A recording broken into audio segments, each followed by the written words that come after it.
8h13, Europe 1 inaugure ses débats présidentiels. 2 invités pour vous, Sonia Mabrouk, une ministre et un député.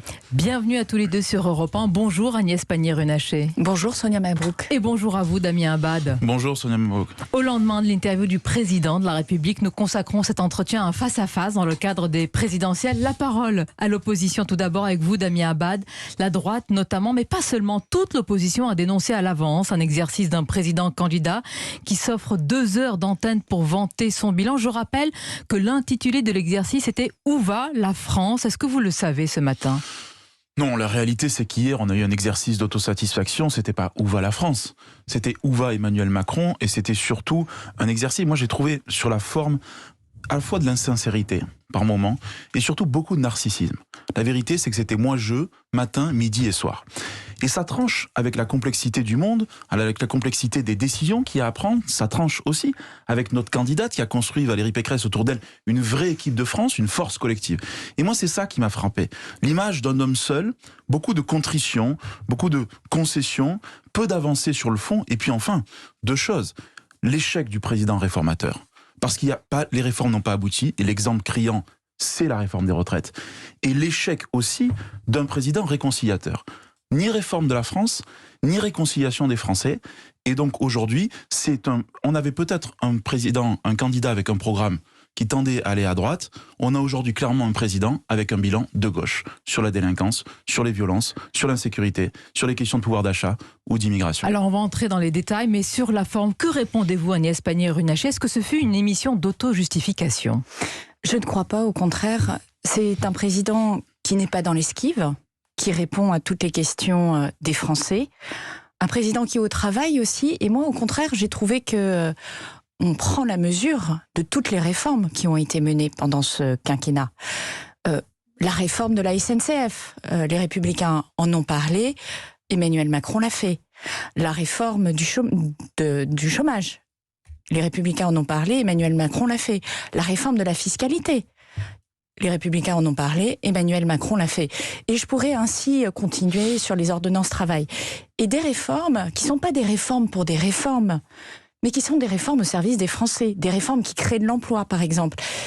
Imaginez que l'on sort de cette crise sanitaire avec le taux d'emploi le plus élevé en 50 ans, c'est-à-dire que les Français n'ont jamais eu autant accès à des emplois depuis 50 ans. Je pense que personne ne l'aurait imaginé il y a un an. Et ça, c'est le fruit d'une politique qui est cohérente, qui est courageuse, qui est au service des Français. Et Emmanuel Macron n'a pas dit « j'ai tout bien fait ». Et bien sûr qu'on n'a pas tout bien fait. Pas, justement. Alors, mais nous avons avancé, nous n'avons jamais eu peur de faire des réformes et nous n'avons jamais eu peur de répondre justement aux attentes et aux questions des Français. Et puis, je veux m'inscrire en faux dans cette idée de l'homme seul. L'homme est interviewé parce qu'il est président de la République. Mais c'est toute une équipe derrière lui. Une équipe de gens qui viennent de la société civile, pour beaucoup d'entre eux. Une équipe de gens qui n'ont pas passé toute leur vie dans leur politique. Et le fond et les réformes. De gens compétents. Madame la ministre, juste là-dessus. L'exercice d'autosatisfaction, c'était hier soir. Là, on a un débat d'idées, donc une confrontation. Et moi, je veux qu'on pose aussi tous les chiffres sur la table. Parce que le président de la République, il a parlé de la croissance hier soir. Il y a des chiffres dont il n'a pas parlé aux Français. La question de la dette et de l'endettement. 115% du produit intérieur brut. Ça veut dire qu'aujourd'hui, on crée plus de dettes que de richesses en France. La France a le bonnet d'âne sur le taux de niveau des dépenses publiques de toute l'Union européenne. La France a le bonnet d'âne sur l'augmentation des prélèvements obligatoires de toute l'Union européenne. Et puis un dernier chiffre dont vous ne parlez jamais, mais qui est révélateur de la défaillance française, du déclassement français. C'est la question de la balance commerciale. Le déficit de la balance commerciale aujourd'hui, il est quasiment de 100 milliards d'euros. Dans le même temps, et avec la même crise sanitaire, avec les mêmes difficultés économiques, l'Allemagne, elle, dégage un excédent de 118 milliards d'euros. Alors, c'est très intéressant ce que vous dites. Je termine juste là-dessus, et après je vous écoute bien volontiers. Mais juste pour vous dire, non, c'est pas un long tunnel, c'est juste une confrontation et la démocratie et le débat d'idées. La réalité, c'est quoi ? Ça veut dire qu'en fait, on augmente les importations. Ça veut dire que la France n'est plus compétitive. Ça veut dire tout simplement qu'on a reculé. Alors, encore, bien sûr qu'il y a eu plus de croissance et d'emplois, ça c'est vrai. Oui, ce n'est pas rien. C'est pas rien, mais la dette, ce n'est pas rien. 10 000 euros de plus par Français. Alors, Agnès Pannier-Runacher vous plus de dette aujourd'hui. Je vais vous répondre parce que plusieurs choses.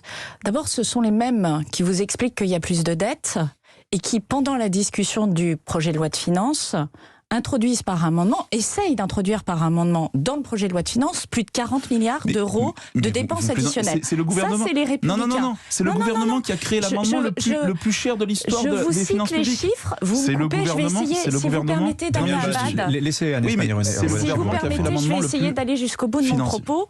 Je vous ai écouté bien volontiers. Je vais aller jusqu'au bout de mon propos.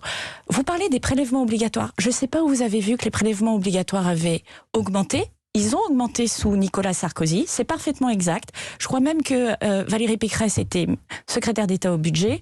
Ils ont baissé de 50 milliards d'euros sous Emmanuel Macron. Là aussi, les Républicains en ont parlé, Macron l'a fait. Non, le taux de prélèvement obligatoire est le plus important de l'Union européenne, vous le savez très bien, c'est le plus important. S'il vous plaît, c'est le principe d'un débat, Agnès Pannier-Runacher. C'est un débat, mais je me suis permis de laisser parler Damien Abad jusqu'au bout, parce que ça permet de répondre point à point.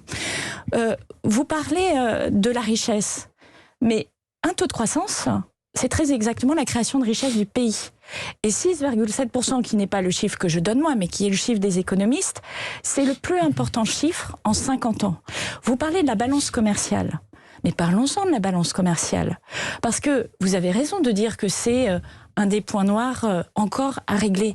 Mais lorsque on parvient justement à relocaliser 620 chaînes de production en une année seulement. C'est comme ça qu'on redresse la balance commerciale. Si vous voulez, nous avons trouvé une situation qui n'était pas formidable du point de vue des finances publiques. Emmanuel Macron fait partie du précédent quinquennat. Si je puis me permettre, il y a une continuité. Je pense que la plus grande augmentation de la dette, elle s'est faite sous Nicolas Sarkozy. Donc il faut aussi le rappeler.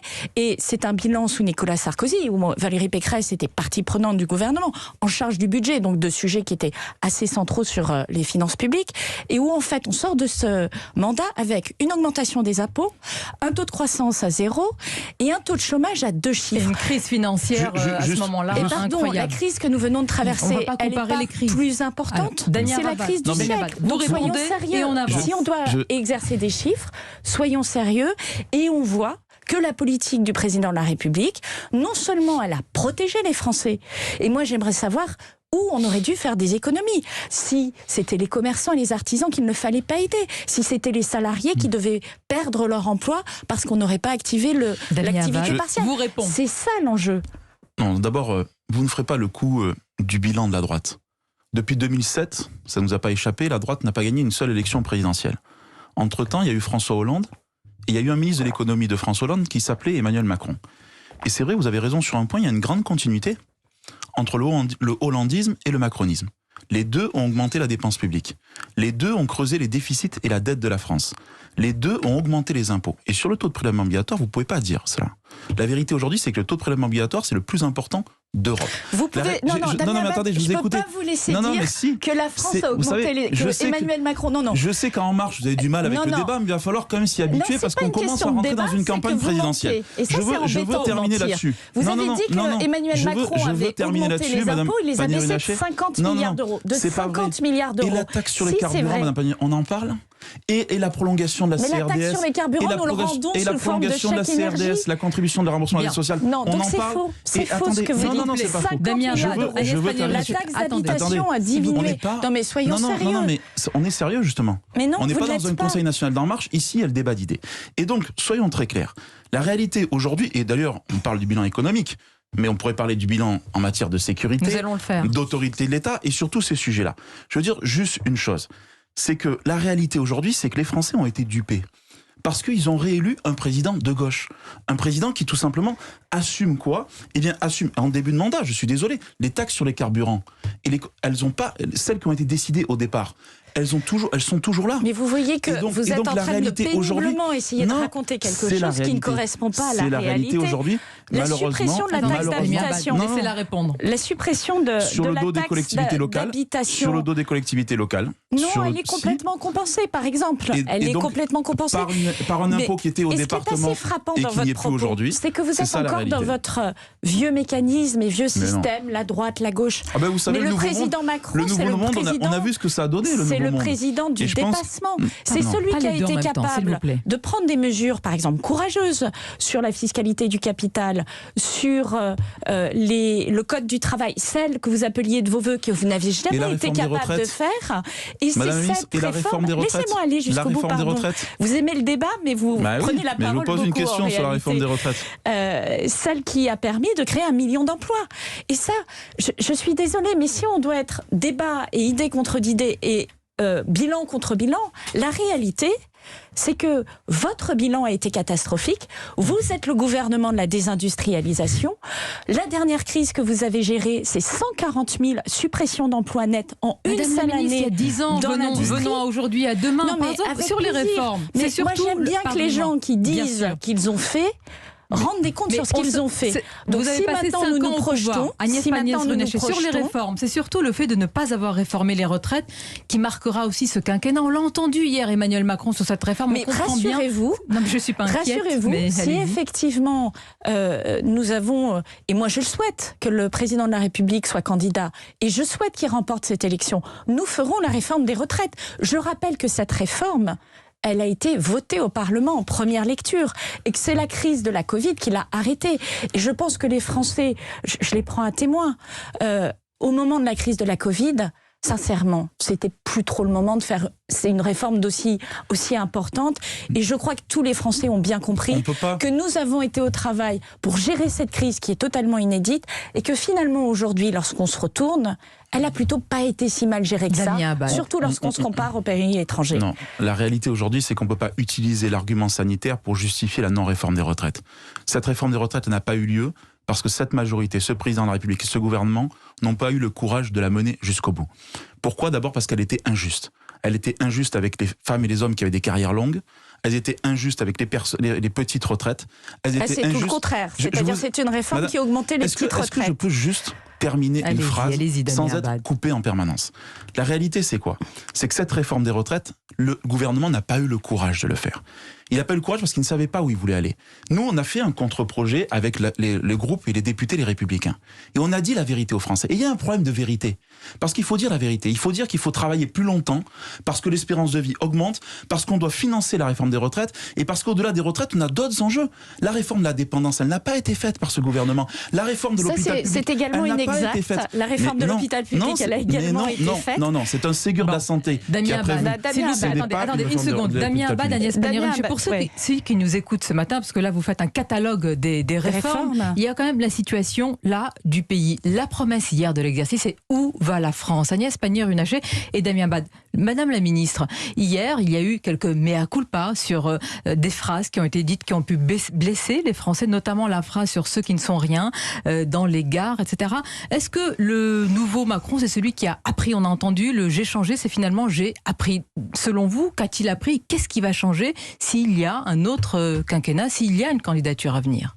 Je crois qu'on a tous appris, c'est la loi du genre lorsque on est confronté dans le quotidien aux problèmes des Français et que nous avons constamment cherché à mieux prendre en compte leurs difficultés.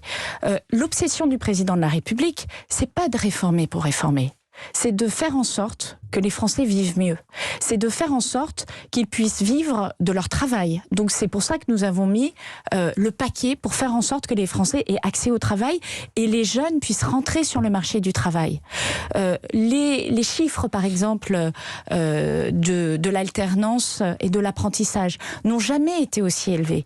Parce que nous nous sommes battus pour que les jeunes aient un destin. Mais nous nous sommes battus aussi pour que le travail paye mieux.